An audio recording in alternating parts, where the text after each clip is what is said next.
Padma rail link প্রজেক্টের আমাদের দ্বিতীয় স্টেশনটা ছিল শিবচর স্টেশন।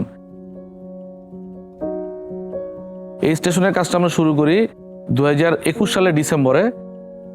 অ্যাকচুয়ালি অনবোর্ড হয় এটা 2022 জানুয়ারিতে। তো যেহেতু একদম সিমিলার একটা প্রজেক্ট আমরা এর আগেও করেছি, সেটা হচ্ছে জাজিরাতে পদ্মা স্টেশন। সো এইটা আমাদের জন্য কোয়াইট ডিজাইনটা ইজিয়ার, যেহেতু টোটাল প্রজেক্টের design everything was same. But এটার একটা বড় চ্যালেঞ্জ ছিল যে সেটা হচ্ছে দুইটা প্রজেক্ট আমাদের ক্লোজিং টাইম সেম টাইমে। তো যেহেতু আমরা একদম সেম একটা প্রজেক্ট করেছি, এই কারণে সিআরইসিও আমাদের প্রেফার করছিল যে আমরা এই কাজটা করি। তো এই কাজটার এই লিড টাইমটা ছিল কম, বাট বিল্ডিংগুলি সেম বিল্ডিং, সেম কনস্ট্রাকশন, একদম সেম ডিজাইন। সো আমাদের জন্য ব্যাপারটা অনেক ইজিয়ার ছিল।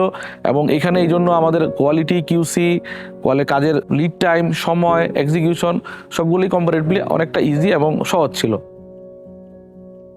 এই কারণে আমাদের প্রজেক্টের লিড টাইম কমে যাওয়াতে যেটা হয়েছে সেটা হচ্ছে আমরা এই টোটাল প্রজেক্টটা 2022 জানুয়ারিতে শুরু করে কমপ্লিট স্ট্রাকচার একদম উইথ প্ল্যাটফর্ম শেডের ফাউন্ডেশন, ফুট ওভারব্রিজের স্ট্রাকচার এবং মেইন বিল্ডিং স্ট্রাকচার, সমস্ত স্ট্রাকচার আমরা 2022 নভেম্বরের মধ্যে ফিনিশ করে ফেলি। এবং এটি আমাদের ছিল লিড টাইম।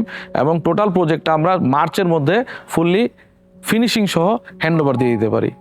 Thank you.